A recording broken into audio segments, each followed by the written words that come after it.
All right, so here are our notes on the Earth convection system. So if you haven't already, please go and open up Unit 5 there in Classroom, and you're going to open up your Earth current notes, and they are a Google slide. Okay, and once you open them up, you will see that they will, I'll go ahead and open those really quick.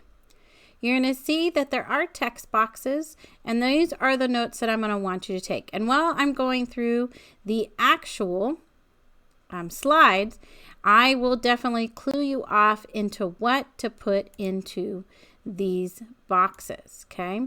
So we have box A, B, C, and D here, and we have a cause, effect, and a result. So we're going to fill in those boxes as we go through our notes. And it'll be a certain point in the notes where we will be working with those, okay? All right, so let's go ahead and get started. All right, so here are our notes on Earth convection currents, and it's kind of bringing all of the units back together as one to kind of explain how these all work. So we're going to do a little bit of review. If you remember back in Unit 1, we talked about density. And so the density definition is a measure of how much mass there is in a volume of a substance. So how much stuff is in a certain measured amount. And if you remember from our kinetic molecular theory, when we talked about heat, you increase heat, particles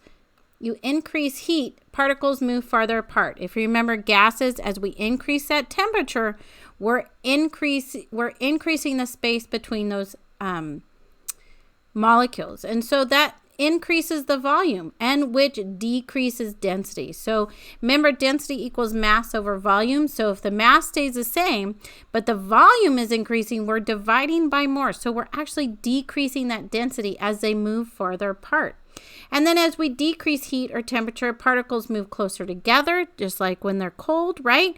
And we're decreasing that volume, which increases the density. And you'll see how that works in the whole current, okay? And also, most of you do understand that hot items rise.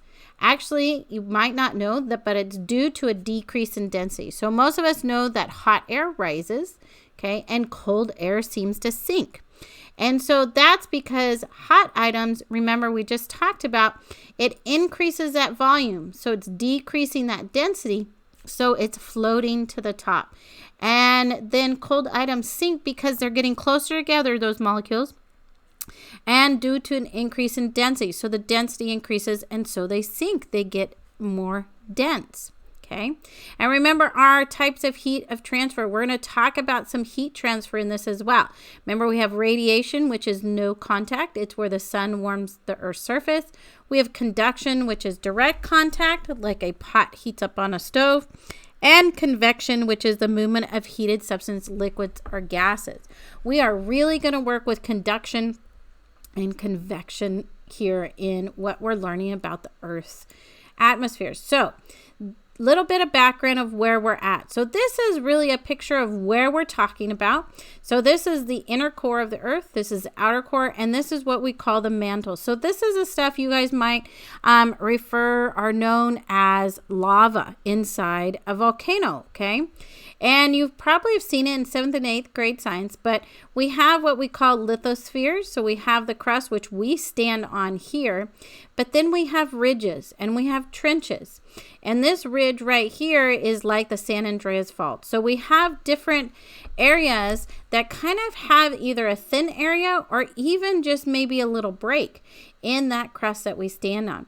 So convection currents flow in the mantle. So the mantle is what we know as lava. Okay, and hot mantle rises, which we just learned because it's hot, right?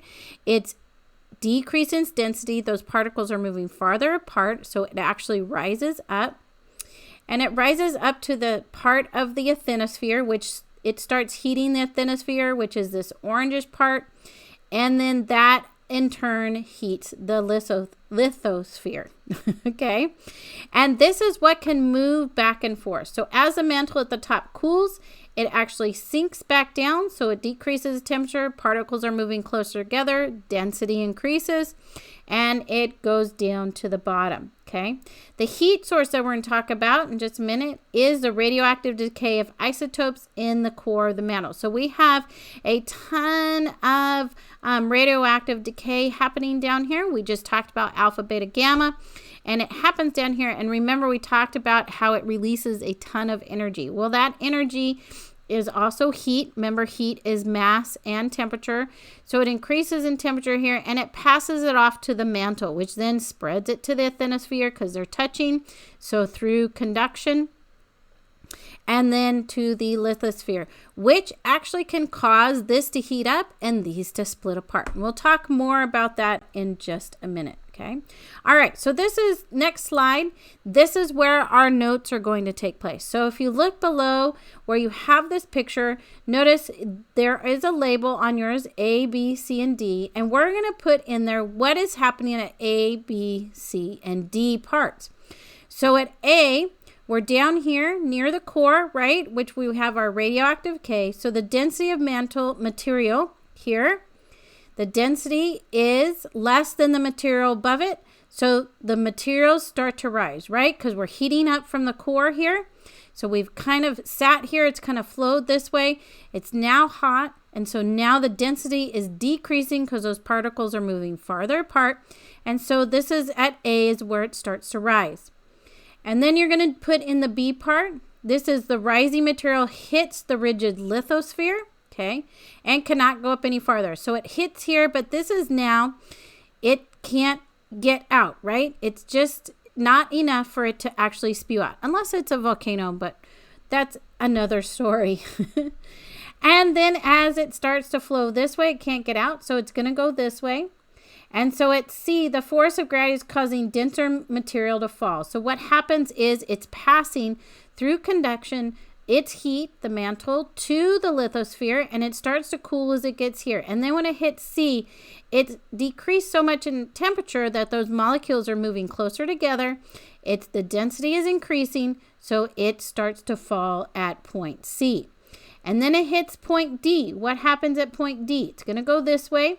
And that's when the core heat here causes the temperature to rise. So as it goes this way from D, this is when the mantle's temperatures start rising again to get back to A to rise back up. And it decreases its density again to rise back up. Okay. And actually, if you have a clear pot and you start boiling rice, okay. So if you have a clear pot you can see in and you can put rice in, you will actually see rice start to take this kind of path. It'll start to spin around because, again, the heat is down there at the bottom near the stove, right? At the bottom of the pot. So it takes the heat here. It increases the space in the particles. It starts to rise because that density decreases. And then it starts giving off the heat out of the pot, and it starts decreasing in temperature, and it falls back down. So you can actually watch this. It's pretty fun to watch. I'm going to try to make a video of it because I usually do it in class. Okay, so these are the notes that you should be typing into those parts of A, B, C, and D.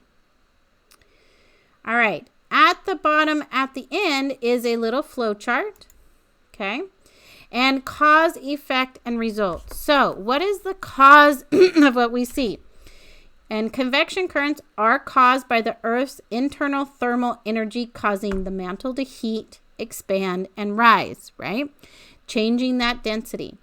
As it gets closer to the crust, it cools, becoming denser and sinking, forming a current. So it constantly is giving off that heat and energy to other things that it's touching, and it causes it to go through that decreasing density and then increasing density. So it causes the temperature to go up and down, which causes that density to go up and down, which causes that current.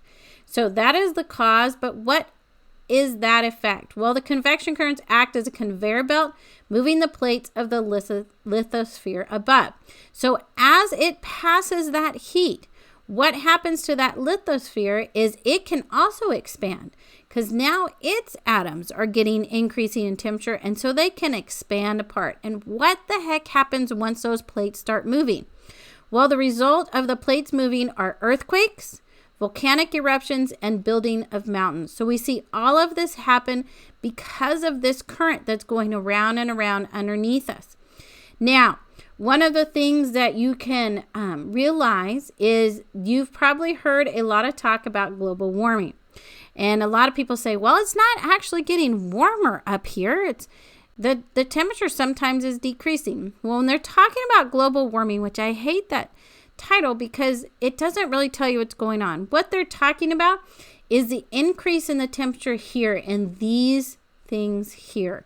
So they're talking about that the actual Earth, the crust, the lithosphere is actually increasing, and even the mantle is increasing in temperature.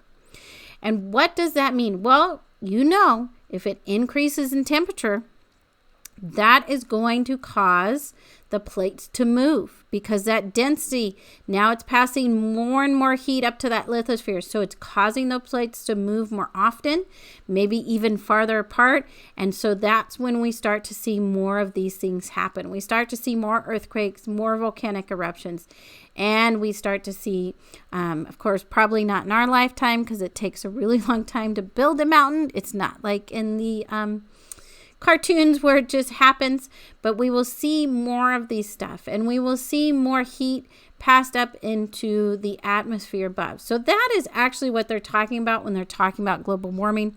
They're talking more about this actually increasing in temperature, causing those plates to move a little bit more. All right, so that would be your notes for our Earth convection current. You do not have to do a summary. You do not have to do highlights or anything. Just make sure that you have these things, this typed into your notes, as well as the one before, A, B, C, and D. And if you have any questions, please let me know.